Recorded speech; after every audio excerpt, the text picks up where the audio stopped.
चल रहा है।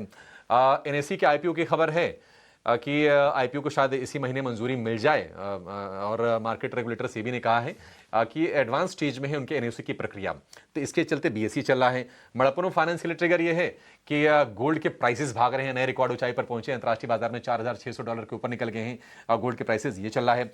आईसीएक्स पिटा था शुक्रवार को, आईसीएक्स में बाइंग आज आ रही है। वेदांता की भी सेम कहानी कि इसमें प्रॉफिट टेकिंग आई थी, तो वेदांता में आज बाइंग लौटी है। और वेदांता के लिए ट्रिगर ये भी है कि चांदी में आज हम उछाल काफी देख रहे हैं, नए रिकॉर्ड ऊंचाई पर चांदी पहुंची है। 12,000 रुपए की तेजी आज के सत्र में चांदी में देख रहे हैं। अब करेक्शन ये है कि हिंदुस्तान जिंक में इनका इन्वेस्टमेंट है, वेदांता का लगभग 61% स्टेक होल्ड करते हैं, तो वहां से इनको बेनिफिट आ रहा है। तो जो भी शेयर चल रहे हैं ना, उनकी अपनी स्ट्रेंथ है, उसके चलते वो चल रहे हैं। अदरवाइज अगर वैसे बाजार का माहौल देखेंगे तो वो निश्चित तौर पर नेगेटिव है। निफ्टी 200 अंक नीचे, निफ्टी बैंक करीब 350 अंक नीचे 58,900 के लेवल को भी ब्रीच किया है और गिरने वाले शेयरों की संख्या हम देखने की लगातार बढ़ती जा रही है। लेकिन जरा तलाश करते हैं कि बाजार में आपके लिए अपॉर्चुनिटी कहां पर मिलेगी, क्या आप खरीद सकते हैं, क्या आप बेच सकते हैं। सबसे पहले बातचीत उन शेयरों की करेंगे जहां पर हो रहे हैं long buildup.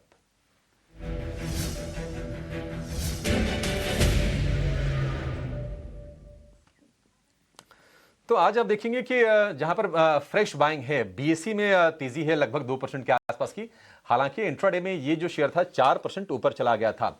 Open interest addition लगभग 2% के आसपास का इसमें दिखाई दे रहा है। मणप्पुरम फाइनेंस में ओआई एडिशन लगभग 1.5% के आसपास का है। एमसीएक्स चल रहा है और टोरेंट पावर, एमसीएक्स में ज्यादा एक्शन है नहीं, हालांकि 2200 चला था पिछले दिनों। टोरेंट पावर में थोड़ी थोड़ी बाइंग आ रही है। बीएसई मणप्पुरम, अजीत जी कहीं आपकी नजर कोई शेयर जो आपको लगता हो कि ये लेना चाहिए, अभी बाइंग कर सकते हैं यहां से?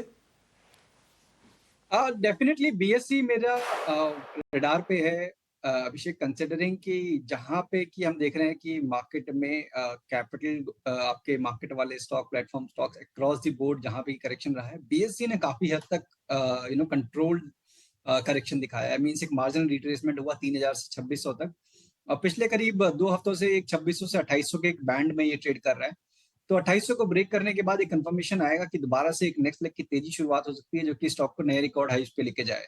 तो यहाँ पे एक्यूमुलेशन के लिए पॉसिबिलिटी है। ज्यादा एग्रेसिव पोजीशन ना करें, कंसिडरिंग कि हम मार्केट के अगेंस्ट प्ले कर रहे हैं। 2570 के स्टॉप लॉस के साथ बीएससी को आप एक्यूमुलेट कर सकते हैं 2750 के बैंड में, 3000 से लेकर 3100 के नियर टर्म टारगेट्स के लिए। ठीक है, बीएससी को लेकर ये व्यू। अजीत, थोड़ा सा एक आपसे गुजारिश है, हमारे डायरेक्टर साहब ने कहा है कि समय थोड़ा सा कम है ना, थोड़ा हम रैपिड फायर वाले अंदाज में करते हैं क्योंकि शेयर ने काफी सारे हैं और आप भी बताना चाहेंगे। इरेडा पर व्यू दीजिए। इरेडा के नंबर अच्छा है, हालांकि स्टॉक ये पिटा हुआ है, आज थोड़ी बहुत बाइंग हो रही है। आपको लगता है कि चल जाएगा? पोजीशन तो बन रही है वैसे तेजी की। मुश्किल है अभिषेक, जब तक देखिए 145 के 150 के लेवल को क्रॉस नहीं करते हैं तब तक मेरे हिसाब से सेल ऑन राइज का जो उसमें टेक्सचर है वो बना रहेगा। तो अभी फ्रेश पोजीशन के लिए डेफिनेटली आपको इरेडा को अवॉइड करना चाहिए। ठीक है, इरेडा को अवॉइड करना चाहिए। जहां पर शॉर्ट कवरिंग हो रही है ना, आप देखेंगे कि कोल इंडिया में बाइंग आ रही है। हालांकि ऐसा कोई उसमें पोजीशन ज्यादा शॉर्ट की थी नहीं, जो भी थी अब वो उससे लोग निकल रहे हैं। स्ट्रेंथ फिर से आ रही है। 52 वीक हाइस के आसपास ही कोल इंडिया का शेयर। मुथूट फाइनेंस में शॉर्ट कवरिंग है, आईएक्स में शॉर्ट्स कट रहे हैं और एचडीएफसी लाइफ में भी हम देख रहे हैं कि थोड़ी बहुत शॉर्ट कवरिंग का मूव आ रहा है। इनमें से कोई शेयर जहां पर आपको लगता है कि पोटेंशियल एक लॉन्ग का ट्रेड हो सकता है? देखिए कोल इंडिया काफी अच्छा मूव ऑलरेडी कर चुका है।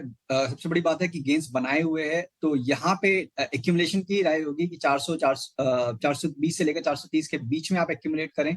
415 जो इसका इमीडिएट लो है वही आपका स्टॉप लॉस रहेगा और ग्रेजुअली करीब 460-65 तक के लेवल्स तक ये स्टॉक आपको दिखा सकता है। आईईएक्स और बाकी जितने भी कैंडिडेट्स हैं उन सब में बाउंस जरूर हो रहा है, बट अभी तक का एक कन्विक्शन वाला ट्रेड वहां पे अभी दिखाई नहीं दे रहा है। नहीं, ठीक है, बढ़िया है। मतलब जहां पर कन्विक्शन है वहां पर ट्रेड लीजिए। आईएक्स को लेकर मैं भी कन्विंस नहीं हूं, देखते हैं आगे क्या होता है, क्योंकि आईएक्स पर ना वो एक तलवार लटकी रहेगी कि जो एप्टल में जो सुनवाई होनी हो 19 तारीख को, उसमें क्या निकल जाएगा पता नहीं, तो थोड़ा छोड़ दीजिए इसको अभी आप।